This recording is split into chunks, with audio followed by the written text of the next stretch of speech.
Bonjour à tous. Aujourd'hui, nous sommes le lundi 10 août 2026. Je suis ici pour parler du nouveau chef du Conseil suprême de sécurité nationale iranien, qui s'appelle Mohsen Rezaei. Permettez-moi d'afficher son image. Comme vous le voyez ici, il est le nouveau chef du Conseil de sécurité nationale iranien. Ce qui est important à son sujet, tout d'abord, c'est son lieu de naissance. C'est en quelque sorte important, parce qu'il est né dans l'ouest de l'Iran. Je vais simplement l'afficher ici. Comme vous le voyez, il est né dans cette province, qui est très proche de la frontière irakienne. Puis plus tard, avant la Révolution, il a déménagé à Téhéran, et il y est resté depuis. Mais toute sa famille se trouve dans cette province, dans l'ouest de l'Iran.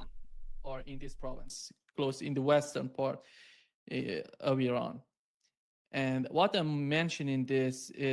si je mentionne cela, c'est parce qu'il y a certains commentaires de sa part qui remontent à avant le début de la guerre. C'était en septembre 2024. Donc même avant la chute de Bachar el-Assad. Vous vous souvenez de la chute de Bachar el-Assad? C'était en décembre 2024. Donc, avant que cela n'arrive. Avant d'en venir à ses commentaires, l'autre point important à son sujet, c'est qu'il a dirigé les gardiens de la Révolution, qu'il en a été le commandant en chef entre 1980 et 1997. Cela fait quelque chose comme 16 ou 17 ans. Pendant toutes ces années de la guerre Iran-Irak, c'est lui qui dirigeait les gardiens de la Révolution et qui combattait. Il a obtenu ce poste à l'âge de 27 ans. Il était donc très jeune quand il est devenu commandant en chef. Et ensuite, on voit toute son expérience pendant la guerre Iran-Irak, ainsi que son rôle crucial durant cette période.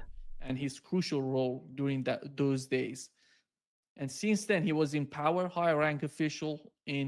depuis, il était au pouvoir, haut responsable à Téhéran. Il a en substance participé aux grandes décisions prises depuis la révolution en Iran, et il faisait partie des décideurs à Téhéran, la capitale. Et le commentaire qu'il a fait avant la chute de Bachar el-Assad, c'était le 28 septembre. Il a dit que la bande criminelle de Netanyahou, Benjamin Netanyahou, ne s'arrêterait pas à de simples condamnations. Et après le Liban, encore une fois, nous sommes en septembre 2024. Et la chute de Bachar el-Assad a eu lieu en décembre 2024. Il a dit qu'il ne s'arrêterait pas à de simples condamnations et qu'après le Liban, ils attaqueraient Damas, puis Bagdad.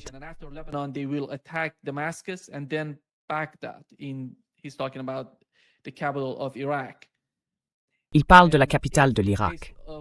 Et si le goût du sang les enivre, ils pourraient même attaquer l'Iran. Nous sommes en 2024. Les gouvernements d'Irak, de Syrie et d'Iran devraient donc prendre une décision majeure dès que possible. L'autre commentaire important qu'il a fait est intervenu après l'attaque israélienne de juin 2025. C'était le 13 juin 2025 quand Israël a attaqué l'Iran.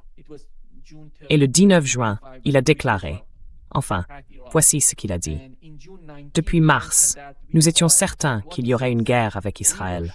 Nous nous étions largement préparés à ce scénario, mais nous ne nous attendions pas à ce que cela arrive avant la fin des négociations. Cela a été une surprise.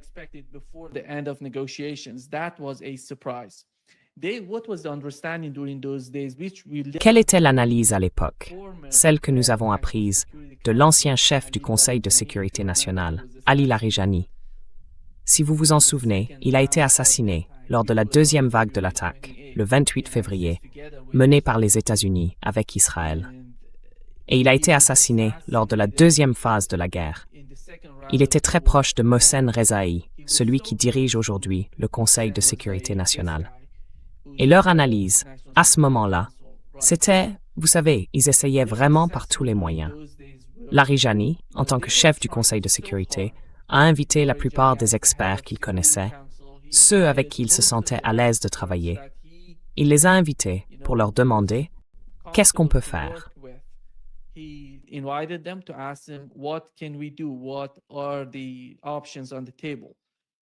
Quelles sont les options sur la table? À chaque fois qu'ils envoyaient une proposition, qu'ils répondaient à Donald Trump, quelle était sa réponse? Leur analyse, c'était que Donald Trump ne faisait que déplacer les poteaux et changer les objectifs. À chaque fois, Il demandait davantage. À chaque série de messages échangés, cela signifiait que Donald Trump en demandait davantage. Il modifiait tout à chaque fois qu'il demandait quelque chose de plus. C'était leur analyse. À cause de cette attitude, ils étaient parvenus à une sorte d'accord. Ils pensaient que cela allait se produire en mars et qu'ils allaient nous attaquer.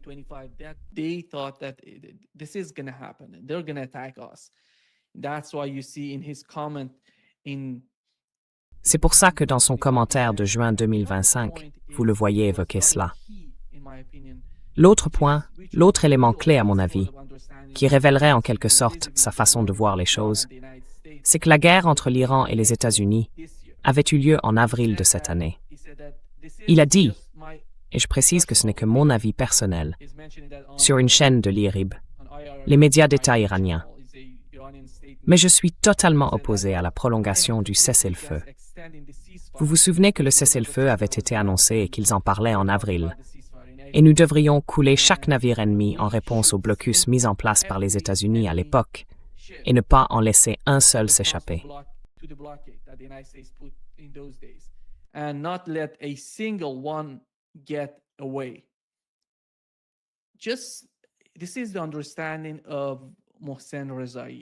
C'est la vision de Mohsen Rezaei. Pour lui, en gros, la meilleure défense, c'est l'attaque. Il faut attaquer l'ennemi, au lieu de rester là à attendre de voir ce que l'ennemi va faire, puis réagir. C'est en quelque sorte sa ligne de conduite. D'ailleurs, c'était déjà la même chose pendant la guerre Iran-Irak. Regardez son bilan durant cette guerre. C'était fondamentalement la même approche. Toutes ces opérations qu'ils ont menées. Aujourd'hui, la plupart des Iraniens savent ce qui s'est passé à cette époque, durant la guerre Iran-Irak. Son idéologie, ou sa stratégie principale, c'est d'attaquer plutôt que de défendre. Et c'est cet homme qui dirige aujourd'hui le Conseil de sécurité nationale iranien. Avec l'annonce faite il y a 2 jours, le Conseil de sécurité nationale iranien est sorti pour évoquer ces points importants.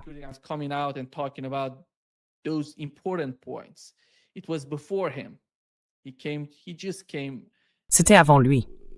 Il vient tout juste d'arriver au pouvoir, si l'on considère le Conseil de sécurité nationale comme sa nouvelle fonction.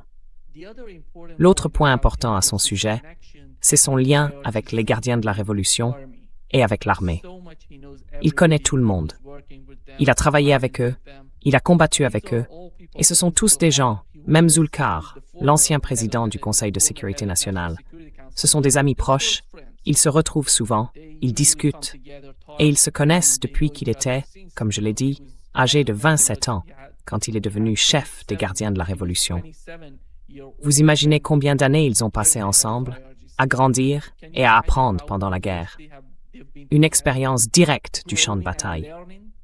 Il a donc tout appris sur le champ de bataille. Il connaît le champ de bataille.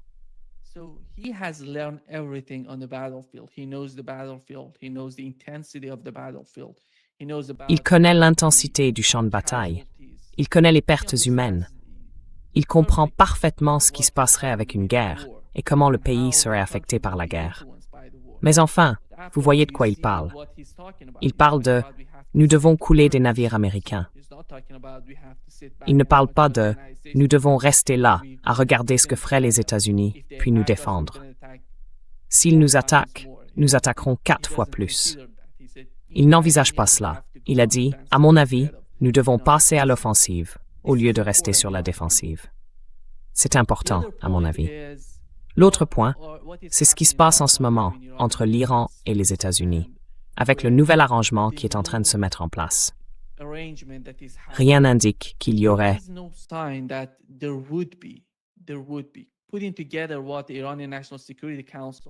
Si l'on met cela en parallèle avec ce qu'a annoncé le Conseil national de sécurité iranien il y a 2 jours, à mon avis, il faut comprendre l'importance de ce Conseil.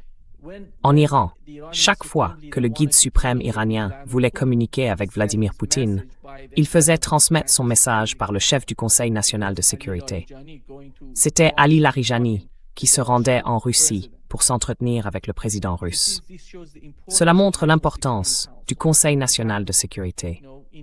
En Iran, la structure du gouvernement repose sur le président, qui est essentiellement responsable des affaires intérieures. Et généralement, vous savez, il intervient beaucoup dans la politique étrangère et dans toutes ces questions. Mais lorsqu'il s'agit de guerre et de sujets sensibles de ce type, le chef du Conseil national de sécurité est, je dirais, juste après le guide suprême, la plus haute autorité du gouvernement iranien.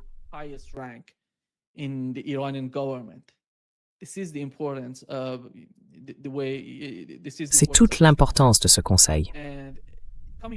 Et pour revenir à ce qui se passe entre l'Iran et les États-Unis, je pense qu'au vu de la situation, le détroit d'Ormuz est, comme l'a déclaré le Conseil national de sécurité iranien il y a 2 jours, ils ont dit qu'ils ne rouvriraient pas le détroit d'Ormuz avant d'avoir conclu une forme d'accord avec le Yémen, le Liban, l'Irak et la Palestine. C'est ainsi que la guerre, d'une certaine manière, évolue. Avec le temps, on voit que la possibilité de parvenir à un accord entre les 2 parties disparaît peu à peu parce que la guerre s'étend. Les objectifs iraniens s'étendent eux aussi. Rappelez-vous, en juin 2025, tout tournait autour du programme nucléaire iranien.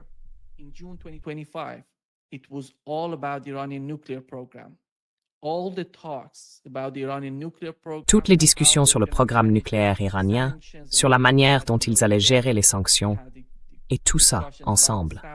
Nous avons discuté des sanctions de rétablissement automatique et de la manière dont ils pouvaient utiliser le JCPOA comme base ou peut-être conclure un meilleur accord. Donald Trump disait « Je vais obtenir un meilleur accord avec l'Iran et ils doivent capituler ». C'était l'état d'esprit avant les attaques. Maintenant, passons à 2026. Imaginez simplement à quel point le visage de la guerre, les conditions de la guerre ont complètement changé. Aujourd'hui, plus personne ne parle du programme nucléaire iranien. Et la conception iranienne aujourd'hui, c'est que nous devons enfin trouver une forme d'arrangement pour la région. C'est cela, la sécurité de l'Iran.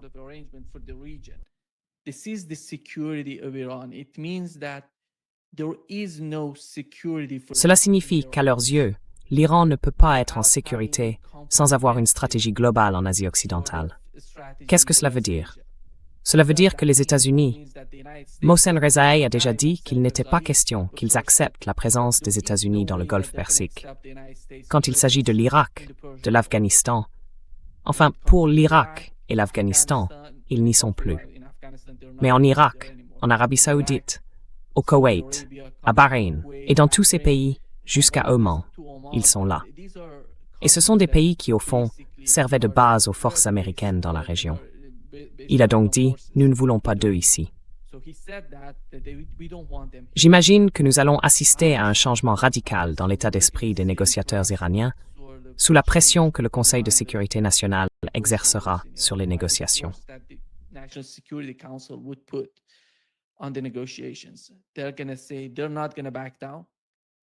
Ils vont dire qu'ils ne céderont pas. Leur position sera plus ferme.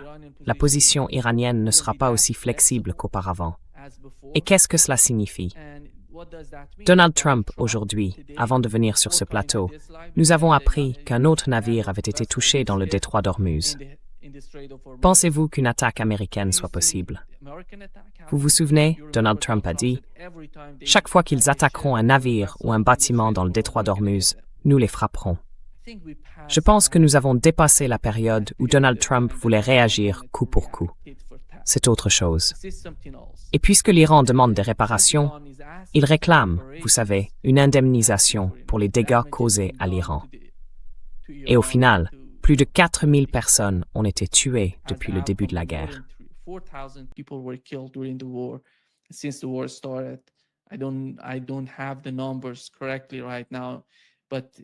Je n'ai pas les chiffres exacts sous les yeux, mais jusqu'à présent, plus de 4000 personnes ont été tuées en Iran. Mais Donald Trump, quel est son jeu en ce moment? Il dit qu'ils doivent payer pour toutes ces guerres en Irak, en Afghanistan, et pour ces soldats américains qui ont été, d'une manière ou d'une autre, tués ou détruits pendant la guerre, parce que la résistance les attaquait, essayant de résister dans cette région, en Irak, en Afghanistan, en Syrie, au Liban. Et il dit que l'Iran devrait payer des dommages et intérêts pour les morts au Liban, en Syrie, au Yémen, à Gaza, partout à Gaza. L'Iran doit payer pour ça. C'est comme ça que vous parlez. C'est pour cette raison que je ne crois pas que les deux parties vont se rapprocher, qu'elles vont parvenir à un quelconque accord.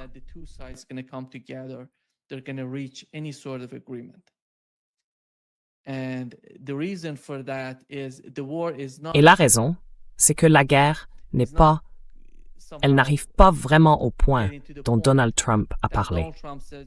Vous savez, Donald Trump a besoin de quelque chose avant de sortir de ce détroit d'Ormuz. Le problème pour lui, à mon avis, c'est qu'il a deux options.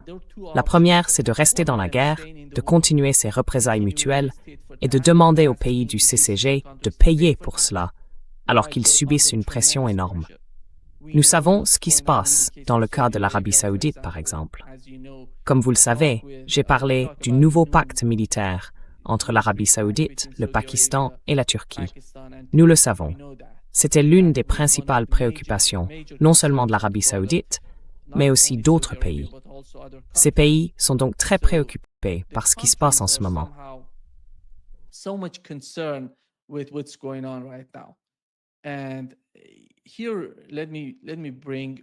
Et ici, permettez-moi d'évoquer ce qui se passe dans le détroit de Bab el-Mandeb. Le problème pour l'Arabie saoudite, en ce moment, se situe dans cette zone. Si vous regardez ici, ce détroit s'appelle Bab el-Mandeb. L'Arabie saoudite l'utilisait pour acheminer son pétrole, pour l'exporter. Et aujourd'hui, il est fermé à cause de ce que font les Yéménites. Est-ce que cela va être résolu? Ce nouveau pacte en cours va-t-il régler le problème avec le Yémen? Nous savons que le jour même où ils ont signé l'accord avec l'Arabie saoudite, l'accord avec la Turquie et le Pakistan, ce pacte de défense ou de sécurité, peu importe comment on l'appelle, il y a eu une attaque yéménite dans cette zone. Mais il ne s'est rien passé. Et vous voyez qu'il n'y a aucune réponse de l'Arabie saoudite, ni de la Turquie, ni du Pakistan.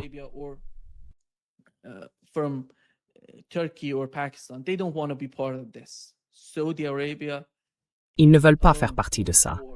L'Arabie saoudite est seule dans sa guerre contre le Yémen. Et à mon avis, elle sera seule dans sa guerre contre la résistance irakienne. Mais l'autre point concernant l'Irak, c'est que le gouvernement irakien coopère avec Donald Trump. Chaque fois qu'on leur demande quelque chose, ils s'exécutent. Même après l'attaque, vous vous souvenez, lorsque le Yémen a attaqué l'Arabie saoudite, en même temps que l'attaque des États-Unis contre les HMP en Irak, ils voulaient riposter après l'Arbaïn, le 40e jour du martyre de l'imam Hussein, que tous ces chiites commémorent ce jour-là. C'est très important pour eux. Ensuite, je m'attendais à ce que la résistance irakienne attaque l'Arabie saoudite. Cela ne s'est pas produit à cause de la pression politique.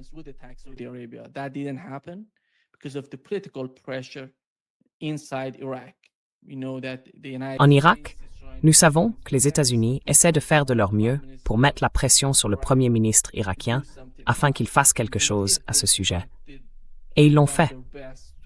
Ils ont essayé. Ils ont fait de leur mieux pour éviter cela. Et ils ont dit qu'ils allaient reporter l'attaque contre l'Arabie saoudite. Cela veut dire qu'à tout moment, cela peut se reproduire encore et encore. L'autre point, c'est le Yémen. Personne ne va s'en prendre au Yémen. Le Pakistan, c'est impossible. Il est impossible que le Pakistan décide de s'en prendre au Yémen. Quel intérêt le Pakistan y aurait-il? Pourquoi en aurait-il besoin? C'est, je dirais, un problème interne à l'Arabie saoudite, parce que le Yémen et l'Arabie saoudite formaient autrefois une sorte de même territoire. La partie sud de l'Arabie saoudite faisait partie du Yémen. Encore une fois, laissez-moi montrer la carte ici. Vous voyez l'Arabie saoudite ici. Ça, c'est le Yémen, et ça, c'est l'Arabie saoudite. Et vous voyez la partie sud de l'Arabie saoudite et le Yémen.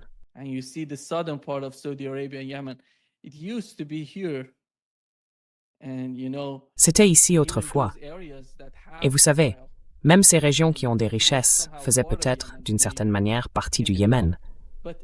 Mais c'est toute la complexité de la question. Si vous venez ici pour faire quelque chose contre le Yémen, vous savez, le Pakistan, s'il essaie de faire quelque chose, vous savez, ils ne vont pas le faire. Ils ne vont pas participer à une attaque contre un pays musulman. À mon avis, ça ne mène nulle part pour l'Arabie saoudite. C'est pourquoi ils doivent trouver une sorte de solution. Cela veut dire qu'ils vont trouver une solution par le dialogue, par des négociations, en parlant avec les Yéménites, au lieu de combattre, et de, vous savez, payer ses forces par procuration au Yémen, en essayant d'attaquer Ansarullah dans le sud. Or, nous savons que ces gens sont très résistants. Ils ont résisté aux États-Unis, à l'Arabie Saoudite et aux Émirats Arabes Unis, tous ensemble.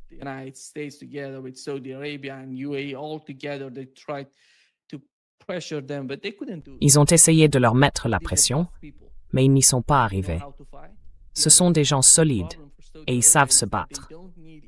L'autre problème pour l'Arabie Saoudite, c'est qu'ils n'ont pas besoin que l'Iran leur fournisse des missiles. Ils produisent leurs missiles sur place. C'est un énorme problème pour l'Arabie Saoudite. Ça veut dire qu'ils vont produire ces missiles et qu'ils vont les frapper. Et tous ces missiles sont sous les montagnes. C'est impossible. Chaque fois qu'ils essayent de frapper ce genre de ville souterraine, peut-être au Yémen, on ne sait pas. On n'a pas tant d'informations que ça. Parce que rappelez-vous, en 2025, quand les États-Unis ont décidé d'attaquer le Yémen, à un moment, après 2 à 4 jours, ils ne savaient plus quoi faire. Ils n'avaient plus de cible. Ils frappaient partout, puis ils ont arrêté.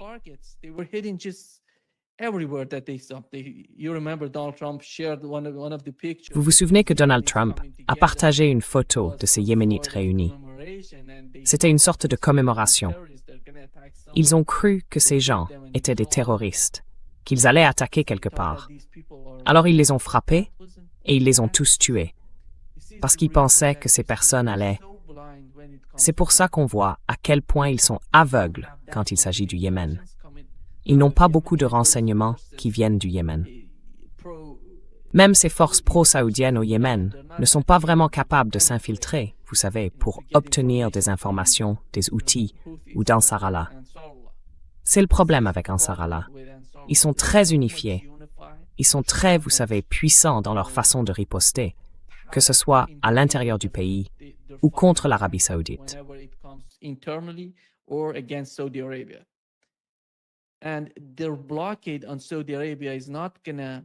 Et leur blocus contre l'Arabie Saoudite ne va pas améliorer la situation de l'Arabie Saoudite. Nous savons que le détroit d'Ormuz, avec Bab el-Mandeb, exerce une forte pression sur l'Arabie Saoudite. Donc, au fond, on peut dire que la poursuite de la guerre ne bénéficiera ni à l'Arabie Saoudite, ni au Qatar, ni au Koweït, ni à tous ces pays réunis. Le problème pour Donald Trump, c'est que s'il intensifie la guerre, cela veut dire qu'il utilise des forces terrestres. Ou alors, l'escalade pourrait consister à attaquer les réseaux électriques, les installations pétrolières. Ce sont les dernières cibles visées quand on entre dans un pays. Vous vous souvenez, lorsque les États-Unis ont attaqué l'Irak, ils ont commencé par les ponts, détruisant tout, les infrastructures, mettant tout à terre, vous savez, simplement pour exercer une forte pression sur la population et sur le gouvernement irakien. Ce n'est pas le cas avec l'Iran.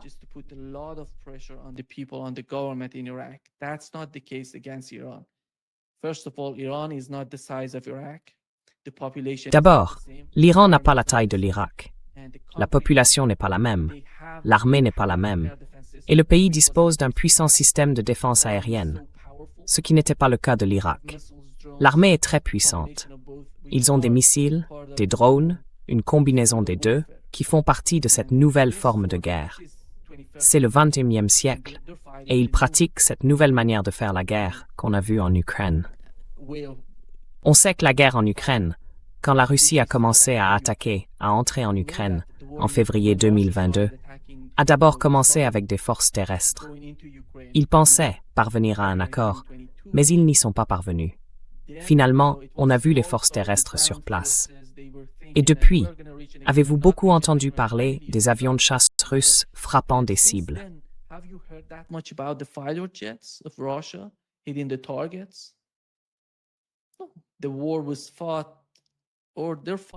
La guerre a été menée, ou se mène en ce moment, essentiellement avec des missiles et des drones.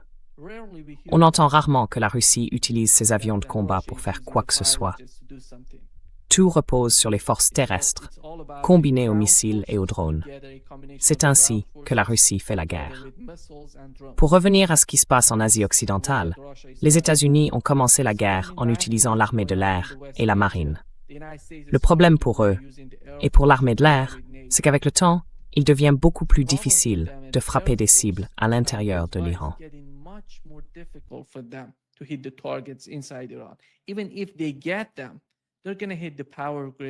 Même s'ils les obtiennent, ils vont frapper les réseaux électriques, les ponts, tout ce qui est au sol, pas sous terre.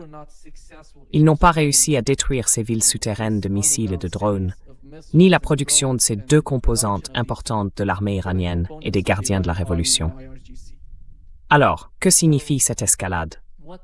Cela signifie que s'ils attaquent l'Iran, l'Iran répondra 5 fois, 10 fois plus fort. Parce qu'en ce moment, ils parlent d'attaquer l'Iran. Et les Iraniens disent « Nous répondrons 10 fois à cette attaque ». Cela signifie qu'il n'y aurait plus d'Arabie Saoudite, il n'y aurait plus de Koweït. There would be no Saudi Arabia, there would be no Kuwait. If they hit, the oil facilities, S'ils frappent les installations pétrolières, une seule attaque, vous vous souvenez de cette unique attaque iranienne contre le Qatar, a suffi à retirer ou à détruire 17% de sa capacité de production de gaz naturel liquéfié. Cela montre à quel point la situation est fragile dans ces pays du Conseil de coopération du Golfe. Et l'Iran a décidé, dans le cadre de sa stratégie, de ne pas attaquer ces installations.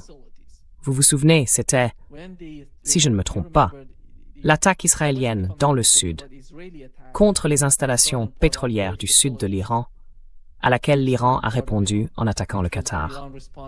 Voilà, cela montre que la question ne se limite pas à l'effondrement d'une manière ou d'une autre d'un pays, car l'effondrement du Qatar et de l'Arabie Saoudite, ce serait l'effondrement de l'économie mondiale, l'effondrement du marché pétrolier.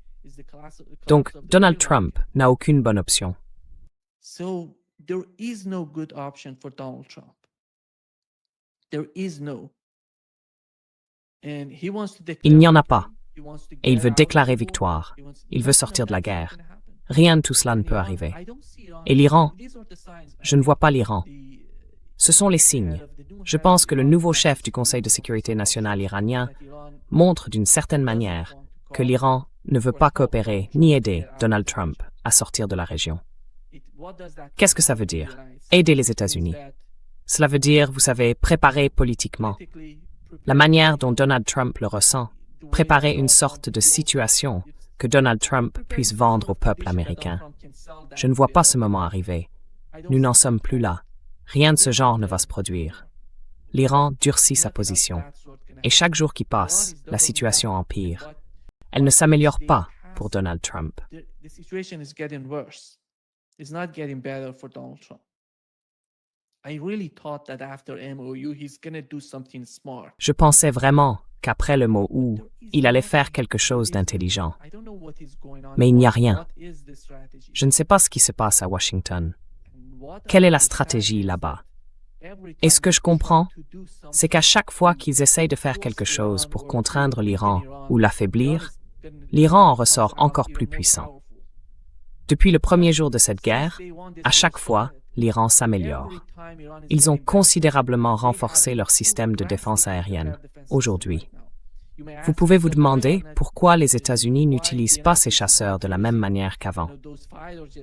Parce qu'il n'y a pas de communication. Il n'y a pas de radar dans la région. Ils doivent amener des AWACS, ces avions AWACS, dans la région pour recueillir des informations. Il n'y a rien là-bas. Les bases ont été neutralisées. There is nothing there. The bases were neutralized. Nothing is there. Il n'y a rien sur place. That is somehow Donc, d'une certaine manière, ça complique toute opération importante ou de grande ampleur sur le sol iranien. Cela signifie que s'ils font ça, ce sera comme on l'a vu dans le sud, des attaques utilisant des HIMARS. Or, nous le savons, il y a les stocks et les autres difficultés pour Donald Trump. Donc, il a créé un bourbier. Je n'arrive même pas à imaginer. Si je me mettais à sa place, je dirais, mais qu'est-ce que c'est que ça? C'est un immense bourbier. Je ne sais pas comment m'en sortir. La seule solution pour Donald Trump serait simplement de partir, quitter la région. Vous vous souvenez? Les Américains, je pense que la seule solution serait de faire ce qu'ils ont fait en Irak et en Afghanistan, ce que les États-Unis ont fait en Irak et en Afghanistan, simplement quitter la région, tout laisser derrière eux. Just leaving the region, leaving everything behind. You remember when Obama decided to leave. Vous vous souvenez, quand Obama a décidé de quitter l'Irak, ils y ont laissé une énorme quantité d'armes.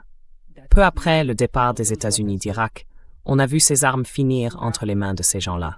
Al-Qaïda, l'État islamique, Daesh. Mais cette fois, c'est totalement différent. On voit une forme d'unité dans la région. On ne voit pas de signe d'une si grande inquiétude de la part de l'État islamique et de ce genre de force. Et la région a radicalement changé. Et l'autre problème pour Donald Trump, c'est que Benjamin Netanyahu et Israël ne coopèrent avec lui d'aucune manière. Imaginez, vous lancez une guerre à cause d'Israël, et tout ce qu'Israël fait en ce moment va à l'encontre de ce que vous voulez. And whatever Israel is doing right now is against what you want. What he wants is getting out of this. Ce qu'il veut, à mon avis, c'est sortir de ce chaos. Mais il veut obtenir quelque chose avant d'en sortir. Or, Israël ne coopère pas avec Donald Trump. L'Iran ne coopère pas avec Donald Trump. C'est un désastre. C'est désastreux pour lui. Et les Européens ne coopèrent pas non plus. Les Européens ont été très offensés par l'attitude de Donald Trump depuis le premier jour. Parce que d'abord, les Européens se sont énormément engagés dans la guerre en Ukraine. Ils voulaient continuer la guerre. Donald Trump a dit « Je ne vais pas participer à ça. Je vais vous fournir les armes et vous pourrez nous les acheter, puis vous pourrez mener la guerre. Vous pourrez fournir ces armes à l'Ukraine. »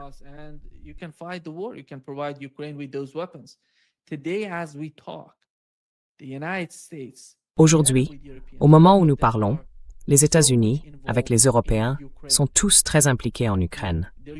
Et ils utilisent Palantir. Leurs drones sont là, dans ces attaques ukrainiennes contre la Russie, et ces drones communiquent avec le Starlink d'Elon Musk. Comment peut-on imaginer ça? Tous ces oligarques gagnent de l'argent grâce à l'Ukraine. Mais il ne s'agit que de gagner de l'argent. La politique, c'est faire de l'argent avec l'Ukraine. L'Europe, elle, ne joue pas à ce jeu-là. L'Europe sacrifie tout en Ukraine. Voilà les deux camps. Mais l'autre point, c'est que Donald Trump n'était pas dans ce genre de... Vous savez, il n'avait pas eu autant de problèmes avant d'attaquer l'Iran. C'était la guerre en Ukraine.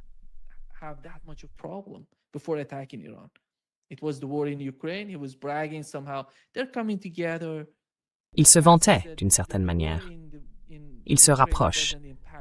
Et comme il l'a dit, la guerre en Ukraine n'a pas tant d'impact sur les États-Unis. Alors s'ils veulent se battre, ils peuvent se battre. On peut leur donner des armes. Mais aujourd'hui, le problème, c'est que ces armes sont épuisées. Ces missiles sont épuisés. Il y a deux fronts, l'un en Ukraine, l'autre en Asie occidentale. Il faut des missiles intercepteurs, il faut des missiles défensifs comme offensifs. Ils sont épuisés, ou alors il manque cruellement de ces missiles. Parce qu'après tout, les États-Unis sont une superpuissance, et ils veulent maintenir leur présence, par exemple dans le Pacifique. Et c'est important pour eux. Et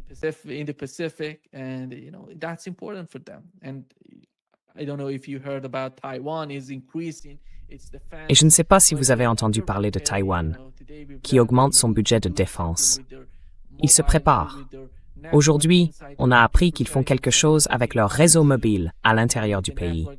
Ils s'y préparent pour savoir comment réagir si quelque chose arrive au réseau, s'il y a des problèmes avec le réseau à l'intérieur de Taïwan. Ils se préparent.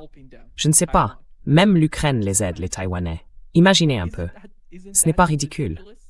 L'Ukraine, qui a été détruite pendant la guerre, aide Taïwan à se défendre contre la Chine. Je pense qu'un jour, vous savez, quand l'histoire se penchera sur l'époque que nous vivons en ce moment, ils diront « Ces gens étaient tellement stupides ».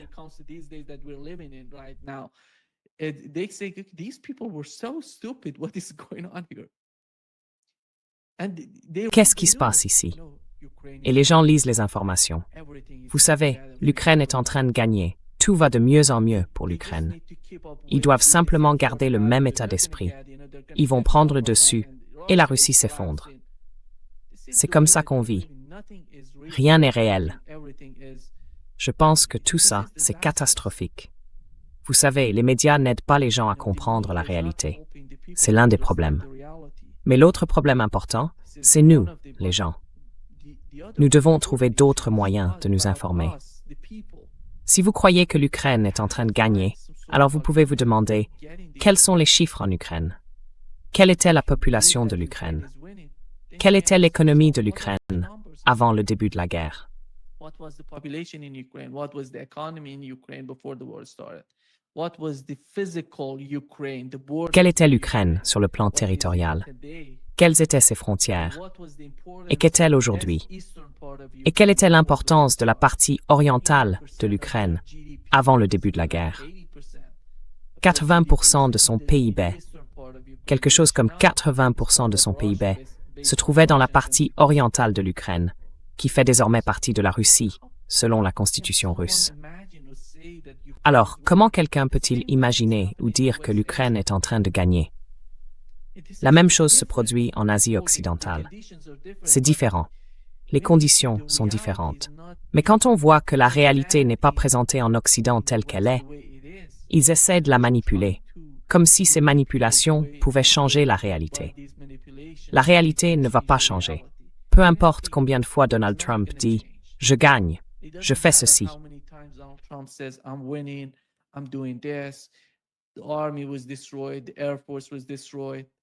L'armée a été détruite. L'armée de l'air a été détruite. Montrez-moi le résultat de ces destructions. Les gens devraient le demander. Si l'Ukraine est en train de gagner, montrez-moi le résultat. Quels sont les signes d'une victoire de l'Ukraine? Quels sont les signes que les États-Unis, en poursuivant cette guerre, gagnent ou obtiennent une quelconque forme de levier? Où sont ces signes? Il n'y en a aucun. Le problème pour Donald Trump, s'il fait monter les enchères et que l'Iran détruit toutes ses installations pétrolières, ses usines de dessalement et ses infrastructures dans les pays du CCG, c'est que peu après, ils chercheront désespérément une alternative pour remplacer les États-Unis. Tout le concept du pétrodollar sera démoli avec le temps. C'est un enjeu majeur pour les États-Unis. This is a major issue for the United States because they were coming back Parce qu'ils revenaient, tout simplement.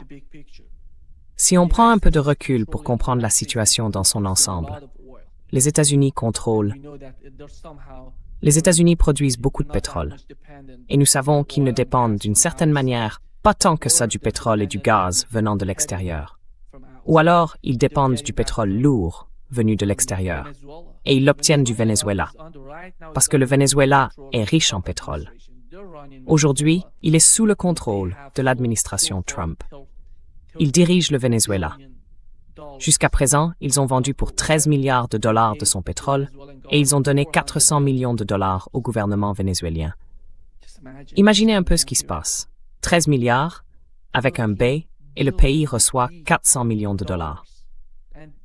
C'est ce qu'a rapporté le Financial Times. This was reported on Financial Times. So this is the reality. They wanted Voilà donc la réalité. En réalité, les États-Unis voulaient contrôler le marché du pétrole. Parce que la seule manière, la Chine est un moteur énorme, gigantesque. Et ce moteur a besoin d'énergie. La guerre en Ukraine n'a pas pu arrêter la Russie ni la piéger. Alors quelle serait l'option la plus faible? Supposons que, dans le cadre de l'agenda israélien, il y ait eu ce qui a été évoqué, ce qui a été murmuré à l'oreille de Donald Trump avant le début de la guerre. Benjamin Netanyahu, j'imagine, disait à Donald Trump, « Si vous contrôlez le détroit d'Ormuz, si vous contrôlez l'Iran en tant que pays et les ressources iraniennes, si vous faites quelque chose de tout ça, vous serez le plus grand président de l'histoire des États-Unis. »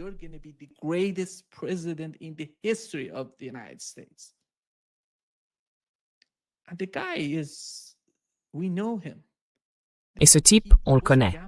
Pour lui, c'était un pari. Le problème aujourd'hui, c'est qu'il est en train de perdre. Il ne reconnaît pas que chaque jour, à chaque minute, la situation empire. Il ne va pas s'en sortir. C'est ça le problème aujourd'hui. Et l'Iran, de son côté, subit une forte pression économique. Parce que lorsqu'un pays ne combat pas seulement les États-Unis aux côtés d'Israël, il lutte aussi contre les sanctions. Le pays a été soumis à des sanctions énormes. Elles écrasent l'économie iranienne depuis, vous savez, la révolution en Iran. Puis toutes ces difficultés, pendant plus de 46 ans de conflit entre l'Iran et les États-Unis. Of the conflict between Iran and the United States. But they're not backing down because they know that if they lose, Mais ils ne reculent pas, that would be parce the qu'ils end. savent que s'ils perdent, As we know today, ce serait la fin de l'Iran tel que nous le connaissons aujourd'hui. this is the problem. Voilà donc le problème. Chaque jour que Donald Trump continue, il va perdre davantage. L'Iran ne va pas reculer. Et ces gens-là avancent de plus en plus d'exigences. Ça ne veut pas dire qu'ils vont obtenir ce qu'ils demandent. Ça montre que la position de Donald Trump se dégrade. Il demande davantage. Et demander davantage, ça veut dire qu'il n'y aurait pas d'accord. Alors, quelle est la solution? Je dirais la même chose que ce qui s'est passé en Irak et en Afghanistan. Comme ce qui se passait, vous vous en souvenez. En 2025, avec le Yémen en mer Rouge, on disait « Oh, ça ne marche pas ».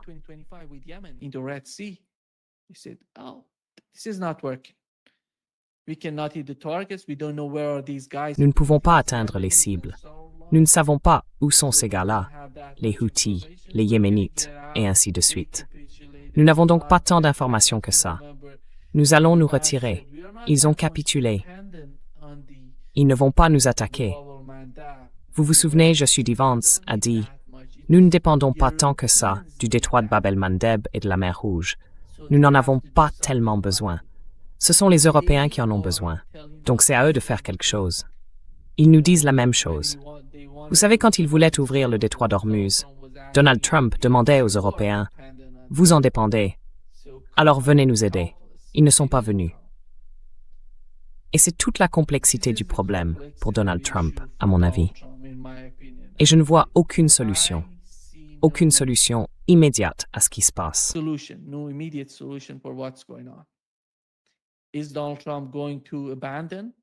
Donald Trump va-t-il abandonner? Va-t-il revenir au mémorandum d'accord? Peut-être. Mais ce mémorandum d'accord ne suffit plus aux Iraniens. Vous voyez, le Yémen entre en jeu. Le Yémen n'en faisait pas partie. En ce moment, il parle du Yémen. Il parle aussi, encore une fois, du Liban, de la Palestine, de l'Irak, le tout ensemble. Comment imaginer que les États-Unis puissent parvenir à ce type d'accord? À mon avis, c'est impossible. C'est pour ça qu'ils disent, en substance, « Nous ne voulons pas conclure d'accord avec vous. Vous devez quitter la région. » C'est ainsi que je comprends la position iranienne. Et c'est ce qui se passe. C'est assez compliqué. Voyons ce qui va se passer. Merci beaucoup d'avoir été avec moi aujourd'hui. C'est toujours un grand plaisir. Great pleasure, as always.